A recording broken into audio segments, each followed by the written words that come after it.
Hey everybody, welcome to or back to my channel, Mel KB Vlogs.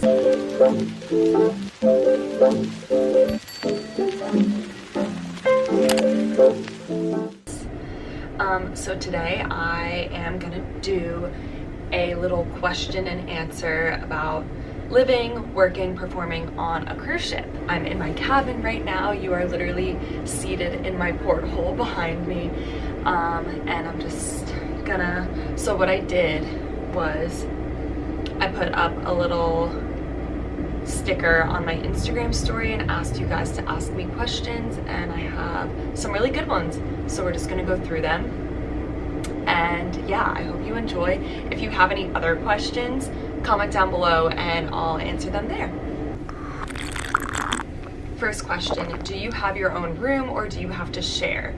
So it depends on what your job is. Like, most crew members on the ship do have to share rooms. Some people share up to 4 people per room, and those 4 people will share a bathroom. So yeah. But dancers, this is for the company that I work for, dancers have to share rooms, so it's 2 per room. And then all of the singers and the singer dancers, that's what I am, we get our own room. So this is my room. It is very big. I'm really lucky that I get this room. It depends on your ship, really, like what size room you're gonna get. So I could go on another ship within this company and end up having like a really, really small room. You just don't know. But yeah, I'm really lucky to have my own room, and as somebody who, I live alone in New York City, so that would be quite an adjustment for me to share a room. Yeah, and I just like to be alone, so I'm really happy that I have my own room.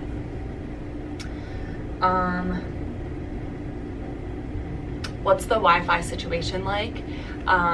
Basically, you get on my company free WhatsApp, so you just have to log in and you get free WhatsApp all of the time, which is nice because then you can communicate with other people on the ship. Your cast, our manager, can message us, and then you're able to message your family as well. But to get like voice messages or load pictures, you have to log in to the paid Wi-Fi, and the paid Wi-Fi is, you could get packages.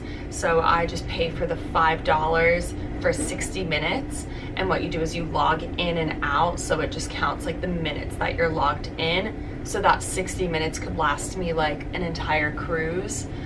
And I really just use it to check my email on like a sea day like today, download pictures that my family sends me, and other than that, I really just use my cell service in port. Oh, this is a good one. Do you feel like it helps your career move forward? Are you still able to audition on the ship? That's an interesting question, and I really think it depends on the person. So, I mean, I will say that I think having cruise ship work on your resume shows casting directors, number one, that you're talented in some form, because booking a cruise ship job is incredibly difficult. People audition 4 or 5 times before they book a cruise ship gig. It's highly competitive, it's really difficult. So I think, number one, it just proves that you had to be talented to get there. 2, I think it proves that you're very resilient, especially if you have more than one cruise ship gig on there. It shows that you are adaptable and resilient and can handle difficult situations, because living on a cruise ship is not easy, and doing cruise ship gigs takes a lot of gusto. So I think it's a good thing to have on your resume. You can also make really good connections.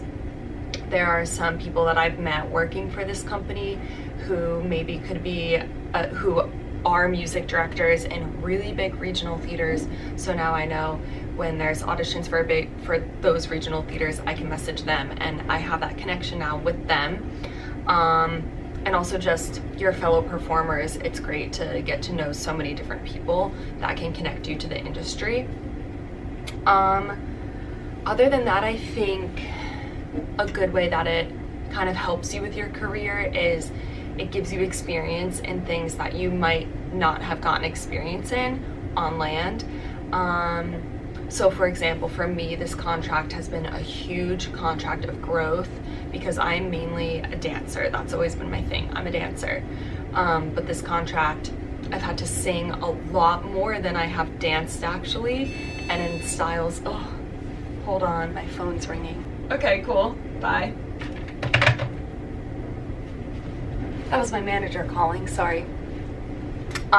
Yeah, so I've had to sing a lot more in this contract than I ever have had to do before.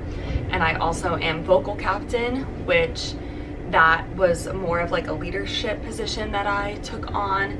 And I think that's really gonna just help me in the future, just in my confidence and, you know, seeing all sides of the puzzle of what theater is. So I don't know, I got a lot of experience on this contract that I think is going to help me just in the future. But then the question about, can you audition while you're still on the ship? Not really, which sucks. You can do video submissions and sometimes those work. So I submitted for a regional theater a few months ago and I got a call back for that. But then I wasn't able to attend in-person callbacks, but luckily they still are considering me through virtual stuff. But then another example is I got an appointment from my agent for a show that I've been wanting to audition for years.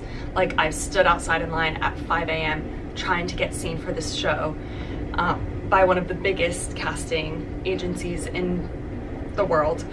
And I've never been able to be seen by them. And I've been like, the only way I'm gonna get seen is by getting an appointment. I finally got my appointment and I received it on a Tuesday and I'm on the ship in Spain and the audition was for Thursday in New York City. I probably could have taken a work break through the ship, which would have been like a whole ordeal. But I wasn't gonna do that for like the first round of an audition and pay probably $1,000 in flights. If it had been like a callback, maybe I would have done it, but yeah, being on a ship outside of the country, you really can't be actively auditioning, so it does take you kind of out of the audition circuit, out of all of that, which I think is one of the hardest parts about being on a ship. It's really difficult. Sometimes I really feel like I'm missing out on things. I see opportunities happening and I'm like, oh, I should be doing that right now, but in those moments you just need to remind yourself like everybody's where they're supposed to be. It's all gonna be okay. I'm here for a reason. I'm not there for a reason. It's gonna be fine. Let's see. And then kind of like in the same vein, is it worth it? Do you miss New York City? I definitely think doing a cruise ship contract is worth it. I've been able to, this is my third one now that I've kind of scattered throughout my years living in New York. And it's allowed me to have money in my savings as a backup while I'm working my day jobs, to have like a cushion for when I can't make ends meet. I have that cushion there, so I don't have to be asking, like I don't have to take out loans for help. I don't have to ask my family for help. So that's really good. But I do miss New York. I particularly miss dance classes. Everybody knows I'm a dance class whore. So yeah, I really, really miss dance classes and all of that. And I just miss my friends and kind of just your normal New York City stuff, walking through Central Park and living that New York City life. But the life here is also just as interesting. It's just different. So I miss it, but I like it here too. How do you ground yourself when you feel like your bubble is overwhelming? So that's something about cruise ships, is it feels like you're in, like literally your world becomes a bubble. You're on this floating tin vessel and every little thing feels so important and like overwhelming.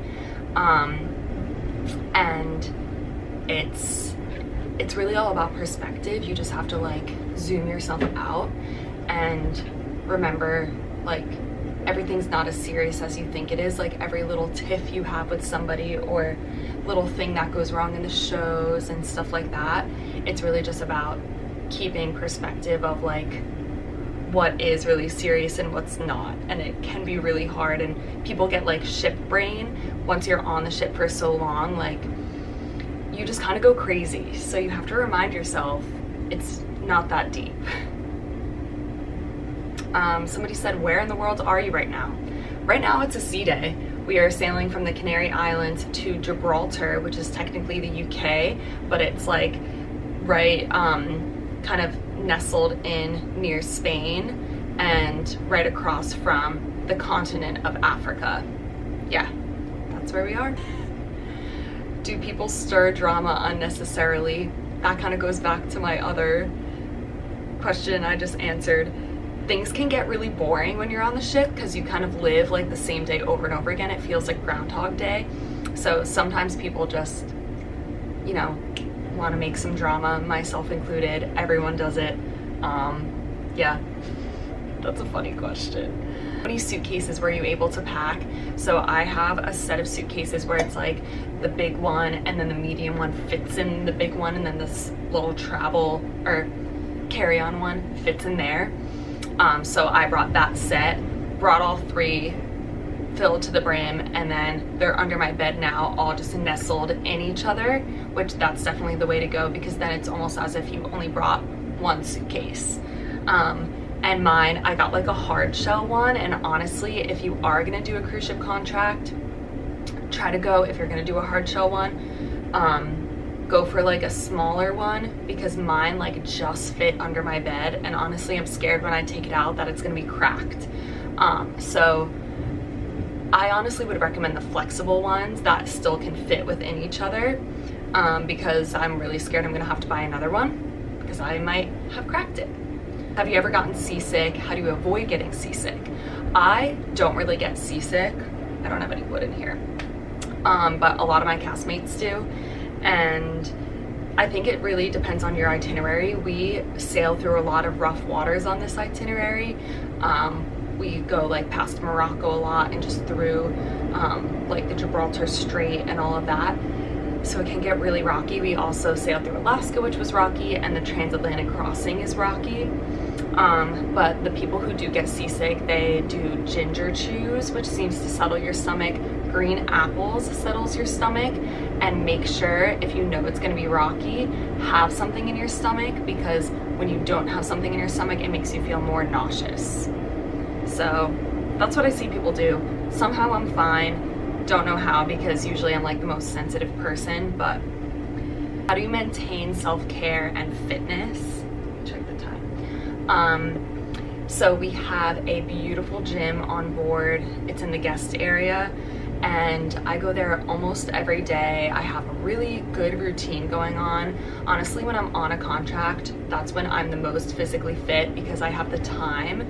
Compared to New York, I am hustling so hard, I barely have time to like go to a gym, pay for the gym, come back. I usually do at-home workouts back in New York, but here, that's like something I'm soaking up, is going into the guest gym. I do a really good cardio workout almost every day. I'm working on my endurance, my stamina, and then I do strength training. There's also a studio where I do Pilates as well. So yeah, I feel very active and like I'm taking care of myself, and it's pretty easy. The only downside is if there's a lot of guests in there, we have to put guests first. So you can't really go in if there's a lot of guests, but we've kind of figured out the times that people aren't in the gym. Like it's a sea day today, so I'm gonna wait to go tonight when everybody's at dinner. Ooh, this one. What do you miss the most when you're home on land while you're away?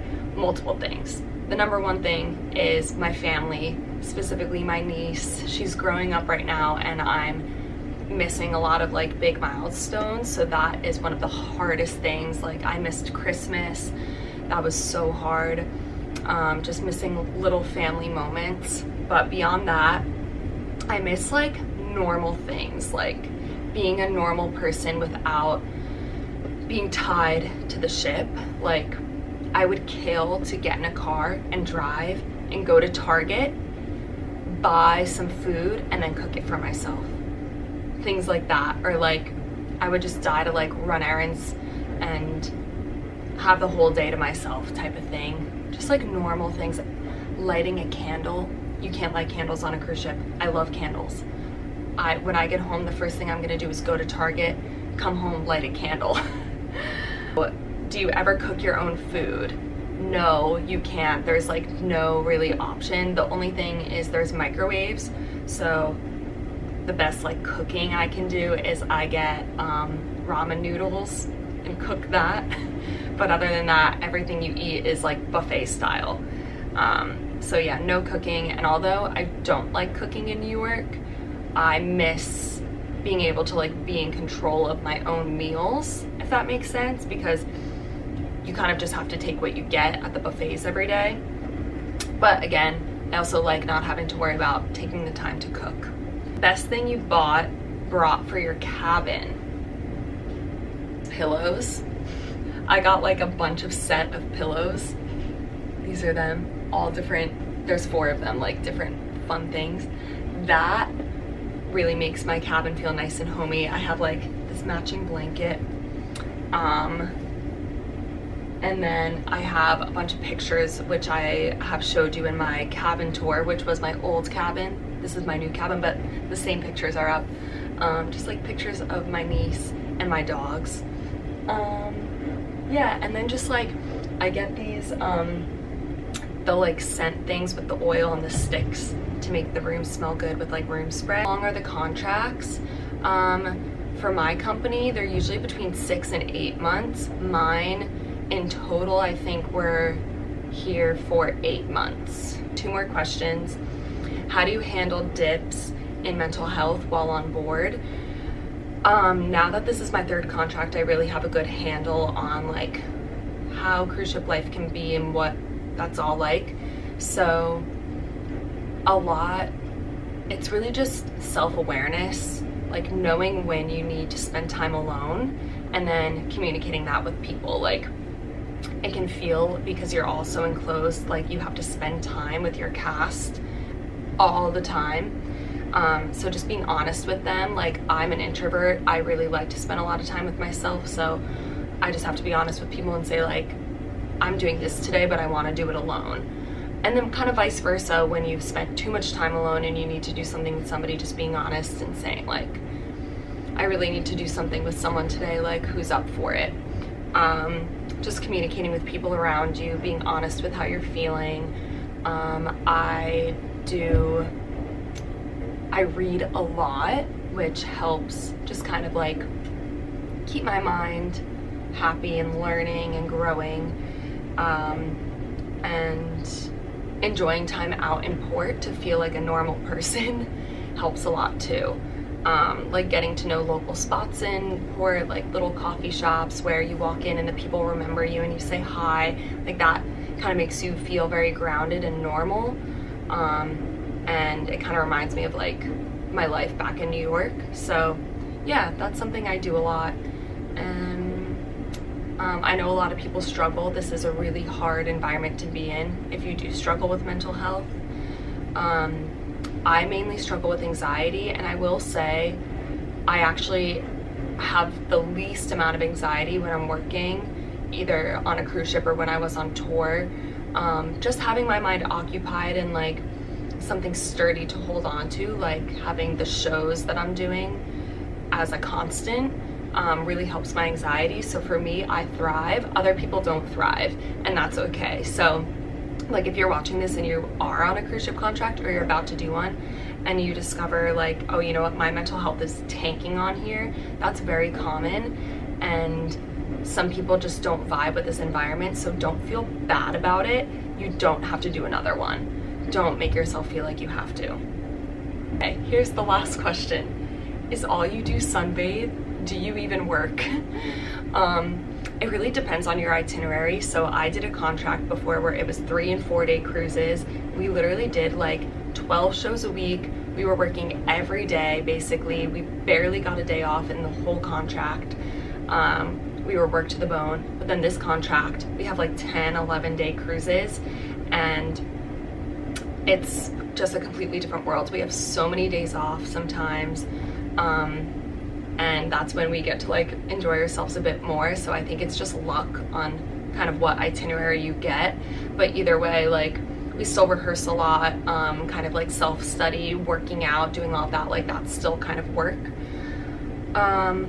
But yeah, on this contract, I'm getting to have a lot more fun than I have on past contracts, which is great. So also know, if you get a cruise ship offer, look at that itinerary and see how long your cruises are, because that'll key you into how many days you're performing. So in a 10-day cruise, we only have 4 shows, so we just have 4 show days scattered within 10 days. But if it's a 3-4 day cruise and you're doing 3 or 4 shows, you're doing a show every night. Yeah, so that's something to know. Itinerary matters not only on like where you're visiting and where in the world you are, but how long it is. Yeah. Okay guys, I hope you enjoyed this video. Hope it gave you some insight into what this life is like on board and just as a performer. Let me know if you have any other questions and I'd be glad to answer. All right, see you next time.